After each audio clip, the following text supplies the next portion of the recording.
Evo, ovo sam ja. Dok Radomir svoj spomenik čisti sam, Ratku je to posao. Pokloni se zloči.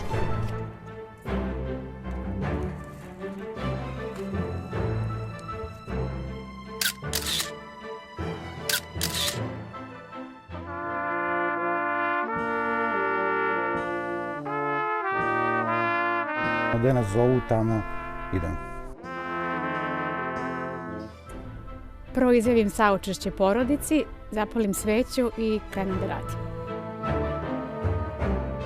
Neumesno i mislim da to nije baš da se zabeleži taj čin. Svi znamo da postoji, a niko je nije video. Samo možemo da nagađamo kako izgleda. A ovim ljudima je zajedničko da su joj skoro svakodnevno blizu. Groblje je njihova kancelarija, a smrt je njihov posao. A sad, šta je s one strane? To ne zna niko. Kada ti kažem smrt, šta bi nacrtala? Krst. Pa, kako to da nacrtam sad?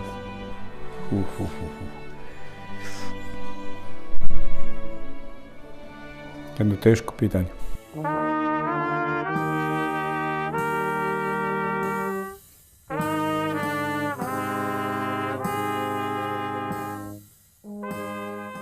Aleksandar je šef Beogradskog pogrebnog duvačkog orkestra. Oni kojima oni sviraju imaju tu čast da ih na onaj svet isprate školovani muzičari, jer upravo to jesu ovi momci. Oni su uglavnom radili u vojnim i orkestrima policije. Muzika prati čoveka od rođenja, prati ga kroz čitav život i na kraju je tu ponovo da ga posljednja isprati. Kristinu smo pronašli preko oglasa.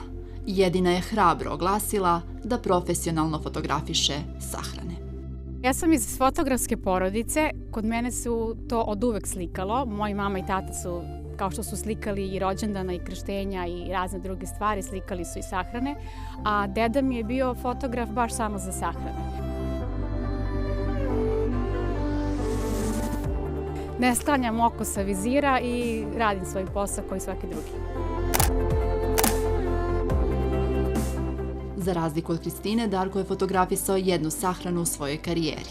I tu je bio početak i kraj njegovog umeća na groblju. Nije baš da se to ponovo i ponovo gleda.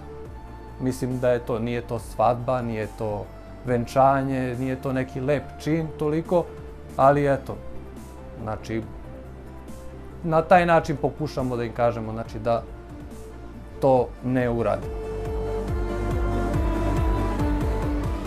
Fotografisanje i snimanje sahrana nisu nešto što nam je donelo novo vreme. Prenos sahrane druga Tita drugi je najgledaniji događaj u 20. veku. Odmah posle sletanja misije Apollo 11 na mesec. Prosto ne iznenađuje i to fotografisanje. Ako se to radi u svrhu da se sačuva u arhivi porodičnoj, onda to sigurno da ima nekog smisla. Ali ako od toga sad pravimo neku propagandu, ne daj Bože, onda to sigurno nema smisla. Svi koji žele da rade, odnosno da se bave takvim aktivnostima na grobljima u nadležnosti IKP pogrebne usluge, moraju da imaju dozvolu IKP pogrebne usluge kojima je grad zapravo dao u nadležnost ova groblja. Znači moraju da se prijave i da imaju odgovarajuće odobrenje. Ratko je vlasnik agencije koja se bavi održavanjem grobnih mesta. I njegovi klijenti su najčešće ljudi iz inostranstva. Oni su predaleko da bi vodili računa o svojim pokojnim precima, ali zato je on tu. Došao sam da očistim grobno mesto jednog klijenta. Sva ova oprema je potrebna da bi se sredilo grobno mesto. Nikad ne znamo šta nas konkretno očekuje.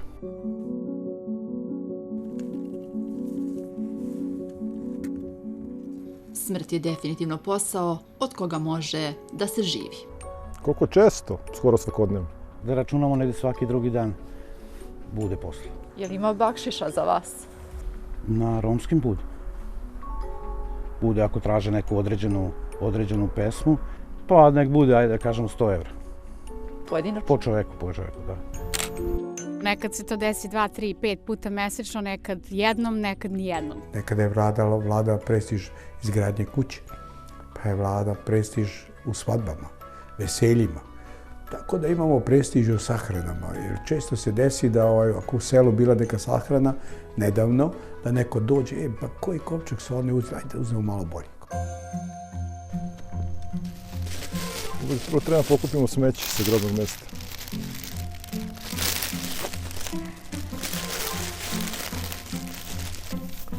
Ovo je zapeklo. U zavisnosti od vrste kamena. Znači, postoje razna sredstva kojima se pere.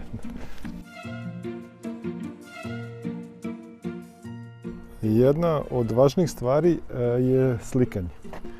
Slikanje da ljudi vide da je posao urađen kako treba i kad treba.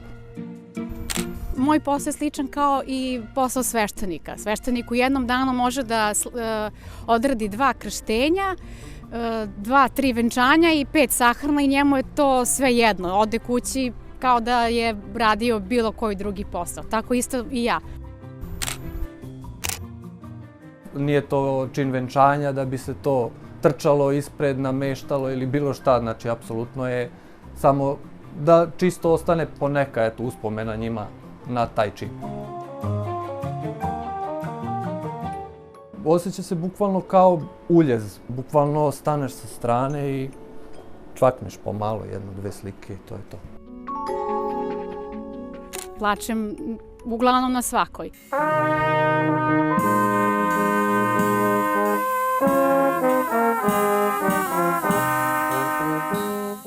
Kažu, čovjek se navikne, ogugla na sve to.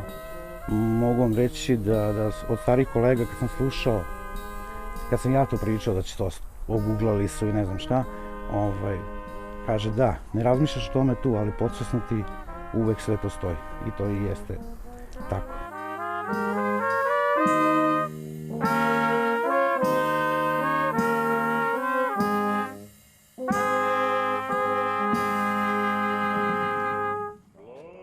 Poslednji trenutak na samoj sahrani, kada krene da se zatrpava ova raka ili kako već kažemo, i kada čujemo onaj zvuk kada grobari krenu da skupljaju zemlju i da počnu da bacaju u rupu i kako zemlja udara u sanduk, taj zvuk mi posle odzvanja jedno par dana sigurno.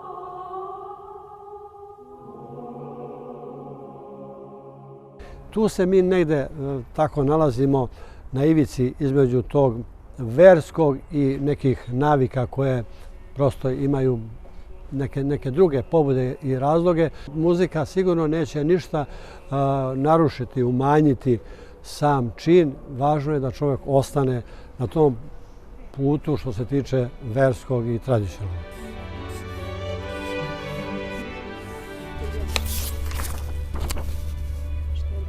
Tolika je rupa.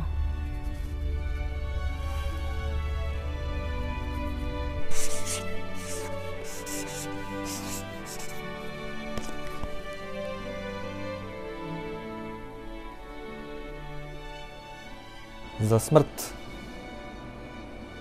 pa obična asocijacija za smrt, mrak,